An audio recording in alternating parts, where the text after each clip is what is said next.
I'm delighted to be able to be invited to share some stories with you. I've got about a 20-minute presentation and I'm going to stay for the rest of the event. So if there's any questions that you have, I'm going to ask kindly if you kind of capture those, and we'll bring those into Q&A later if that's okay.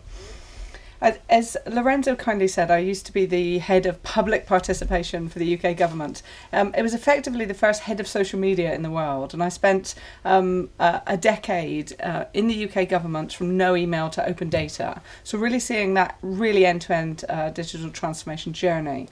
I was the first director of comms for DirectGov. Breaking down 32 central government websites into one tone of language and one tone of voice. So really with no budget, no strategy, nothing more than the PM standing up and saying, make it so.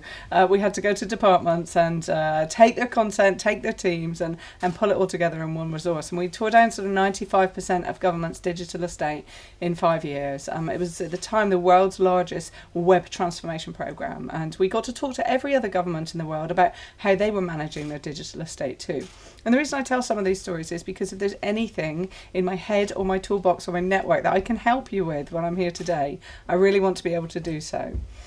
I was the first head of social media in the UK government. We think it was the first head of social media for any government in the world. So effectively, I think there was one girl in the back of the BBC I could speak to, but effectively there was no peer network. It was really interesting to hear Alison say that she got into every meeting and sat on every board, and it's something I strongly want to encourage you to do so, to create your own board, informal or external as it might be. Develop your own peer network to help you in the processes and the work that you put into place. I became the first director of comms for DirectGov. I grew that team from 4 to 400 with a bunch of other people over the course of 4 years, and then was head of social media. I launched Open Data, the government's UK app store, and data.gov.uk. I was very kindly given Sir Tim Berners-Lee as part of my project team, which opened a lot of doors really when you've got kind of the geek god of tech on your side. So we did that in 8 weeks from a standing jump, and it's today. So Tim stood up earlier this year and said the UK government is the most transparent in the world. So I'm delighted to be had a small part to play in that. And now I help large organisations with embedding digital and social media capability. Essentially, the skill set I developed and learned joining up central government departments, the 32 central government departments in terms of strategy and policy in a very public arena, mostly where people were throwing fruit. Having the public eye on you is the same skill set that helps in global HQs join up sort of 20 countries in their social media provision. So I wanted to share with you that while we go through this brief presentation.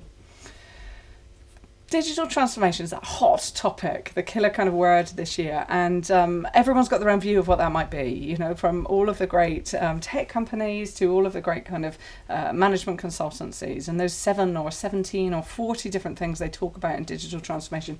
You may well have your own version here today. They generally only agree on 5 or whatever they might call them. So it's essential you have a clear vision and strategy. Of course, there's not one of the 5. Really, what can you do to your business model? What can you do to your product? What can you do to your operations and surfacing your product to market? Your digital transformation of your people capability, and what you can do to your customer experience. So the 5 are, I call them dials of transformation, but the 5 like key focuses that enable you to kind of change your business. So I'm going to race through sort of 5 examples to really kind of embed that before we go into some more learnings pertinent to financial services.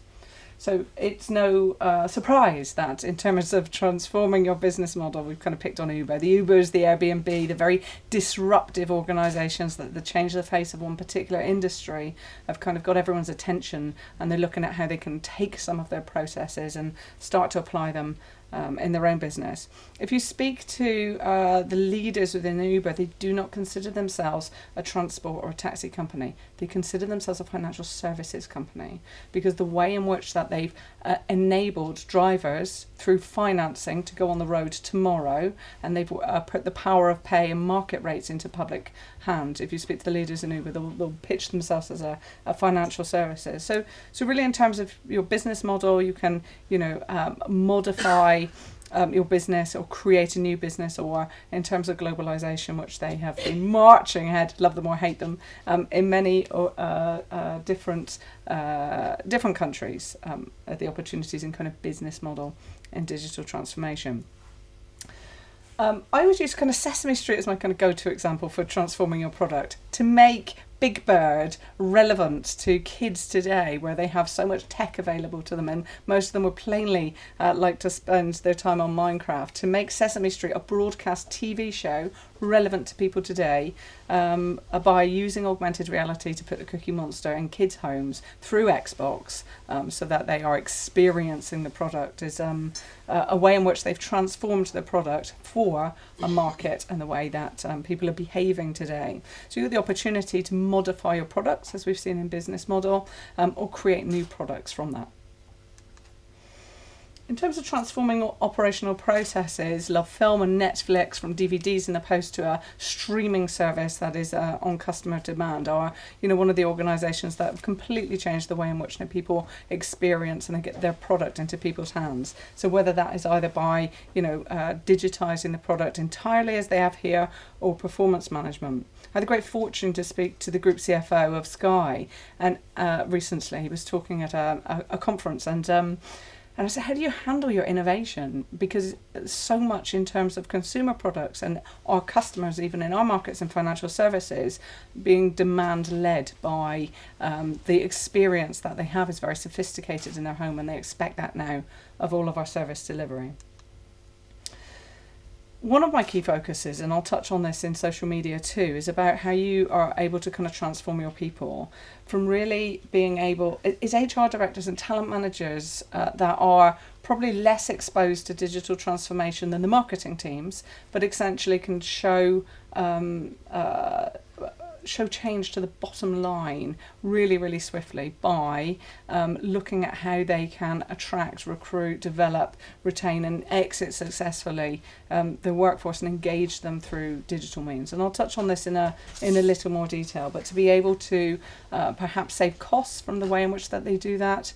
There's a great research study, unfortunately it's not within the UK, but it's in the US, called JobVite, and JobVite data says that socially recruited people are less likely to leave an organisation. They have a higher, they have a much lower attrition rate if you recruit people through social means and social media, because they are warmed up to a company and they're warmed up to a culture before they're even within the doors themselves. And I'll touch on again on this a little later. One of the heaviest focuses this year, particularly in digital transformation, is customer experience. I've kind of picked on Net-a-Porter here for the elegant service delivery of high-end fashion in your home in the next day, particularly in large cities. And really, to do and enable that, you need a really deep experience of kind of customer understanding. And I know we'll hear more on kind of customer understanding and data. And it was delightful again for Alison to talk about hand in glove with the data team and the analytics. So looking at the information that you have available to understand what your customers are doing, how they're behaving, how they're interacting with you across your digital estate, across your social media estate, across your face-to-face, your experiential, and pulling that together can make a really, really powerful difference to your organisation. So that's a kind of, 5 sort of light examples really in kind of digital transformation. What I wanted to be able to talk to you just in the time that I have today is in terms of the, kind of 6 uses of social media, how it's framed within a business, how that can drive particularly towards your bottom line, and give you some examples that I've had experience with in the financial services. So one of the ways of which we're most familiar with when people say social media, everyone kind of jumps to thinking about social media marketing. It wins the awards, it gets most of the media budget, it gets most of the attention, it's all the things that have been talked about in ad agencies and marketing week and campaign and PR week and even the drum now. But essentially there are the 6 main uses of social media in a business context. I'm sure if we sat down together we'd come up with 100, but let's try and help each other by kind of framing it a little bit more clearly. So I talk about it in terms of HR and talent management, PR, which includes the PR and social media marketing and brand health, direct sales and e-commerce, the customer service, the business intelligence, the whole way in which that you can use smart data, and the tools which we now have in internal communications. So I'm going to share each of those in kind with you. But I wanted to talk a little bit about the strategic planning process. If you have the luxury of going into an organisation, as I know I was speaking to Alison, she did earlier, in terms of starting from day one and having the opportunity to craft your team and craft your processes, really, it's such a great experience to be able to start with an absolute clean slate. We're not always have that fortunate way to do that in terms of design. But I want to share with you a particular process.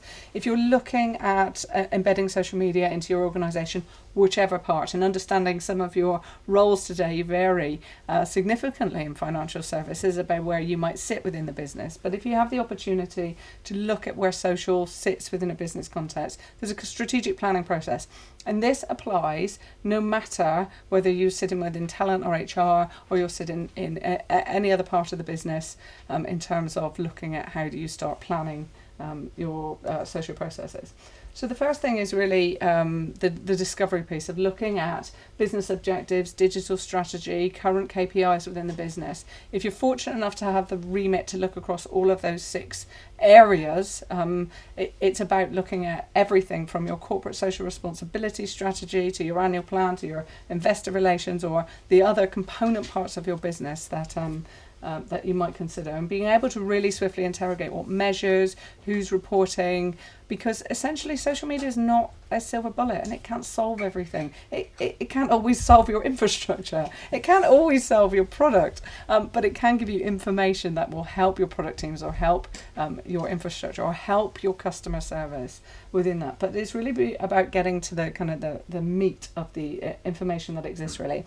I generally explode this on and offline. Our office looks like an FBI crime scene because we'll get 50 or 60 documents and start tagging them and start looking at. People say to me, here's our business objectives, and I look at them and say, that's kind of like, that's a vision or a mission or a goal. It's not anything you can hang social media measurability back to. So be challenging, supportively, constructively challenging within your businesses to look at the business objectives and say, is this something that we can measure? Can we put underpin it by social delivery? And you get then a picture of what social can deliver for your business. I'll give the overview afterwards. So there's a piece that I then call environmental analysis, can be market analysis, competitor analysis, however you might frame this. So you want to look at your business and your current social media footprint. If working in Aegon Global HQ, the HQ had no social media presence, but they had 20 countries around the world that in India were selling end-to-end digital products in terms of insurance. We're a very sophisticated way of delivering it. The Netherlands, a very sophisticated digital market already in being able to do customer service on Twitter and end-to-end web care. So you need to look at, if you're looking at it from a global resource, look at who your practitioners, what channels do you have currently with a presence on, what is the kind of community size, what is the engagement rate. Just something as simple with the tools you have of pulling that into a spreadsheet. I'll give you a really big overview of where you currently are as an organisation. Then you need to look at your direct competition. So if you're looking at this in talent, you'll be looking at your talent competition. It's not necessarily anyone else in FS. You might look at other talent brands that you perhaps admire through this, or who are in the market who would take talent from you, for example. Having done talent DNA for people like TalkTalk, they're comparing themselves with Sky, for example. It's not a direct competitor in the services they provide, but that's where their talents might be going. So look at the direct competition, see what works. What's working for them, and what can you learn? And again, the same frame. How many channels are they on? What is their community size? If it's a very large and engaged community, they must be doing something. Have a little look and kind of play with that. Then look at kind of similar industry. So, for example, in Aegon, insurance and pensions and investment, in similar industry, we looked at retail bank. What are First Direct doing in the UK? Or, what are other organisations that are in the financial sector, but not necessarily our competition, to be able to understand what is good practice in similar industry. Now, just because you've done those 3 parts doesn't mean to say that's best practice, because, professional services and financial services are not always perhaps the forerunner of good practice within social media. What are tech companies doing? What's happening in advertising and marketing and PR? And the people that are the natural homes of kind of social media players, what are they doing? Only when you've kind of got that information, you've got what social can deliver and is delivering for you, your competitors and industry. And most social media strategies stop there. And even if it's an analysis that's looking at your, either your talent or your customer service or your digital team, you really must take account for your people capability and the tools and technology you currently have in place. Because without that, what people capabilities and tech capabilities you have, these are your people. They're the people that are going to implement it. And it might be even the desired capabilities. If you're starting with a clean sheet and a new team, you might think, where do we want to be in 2 months? Many talent managers will put in lunch and learns and masterclasses and all types of training without having a look at who is in place at the moment. What is the digital capabilities currently within our team? We've looked at the National Trust and Viacom. We look at what are the digital capabilities people have personally and professionally, because actually the people have got a lot of personal resource, but their current role doesn't afford them the opportunity to use that skill set. That's great to understand and capture, because it will help training strategy, it will help learning and development, it will also help staff mobility, and it can also help kind of structure in an organisation. This entire process, if you only have a week, can take a week.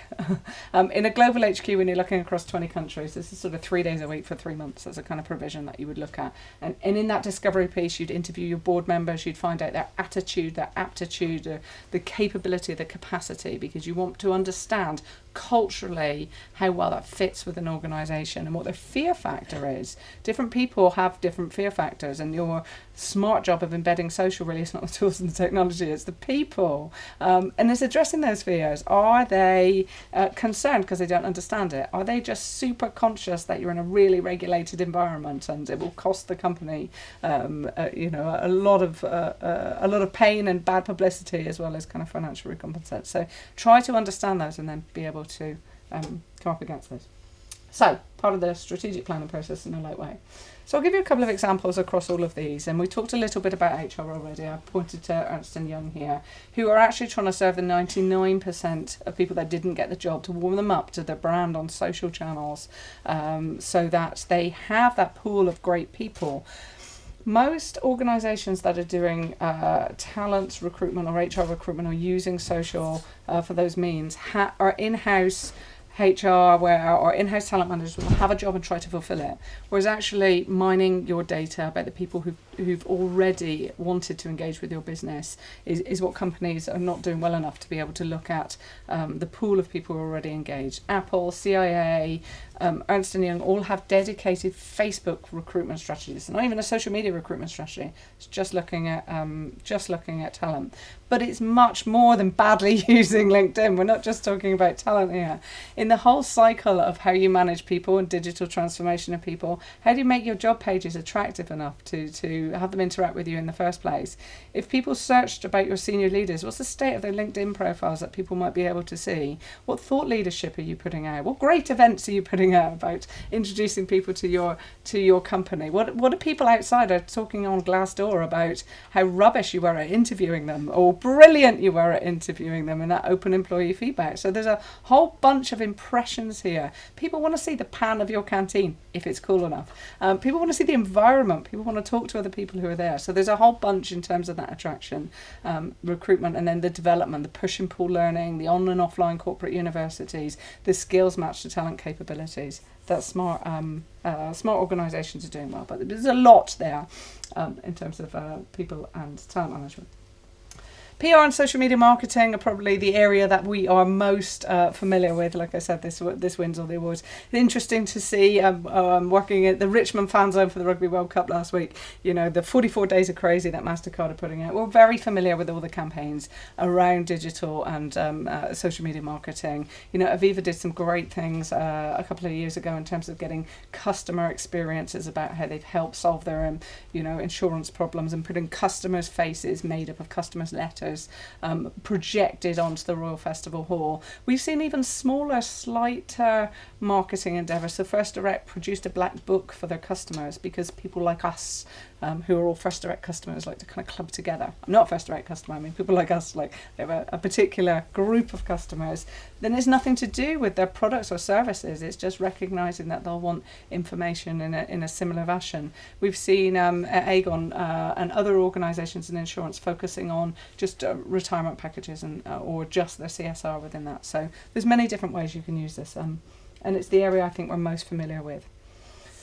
In recognition of direct sales, this is Shopify data from 2015, but it was interesting for us working in social media in 2013, the back end of 2013 into 14, to see that for the very first time, Pinterest overtook Twitter and Facebook in the UK for revenue per visit.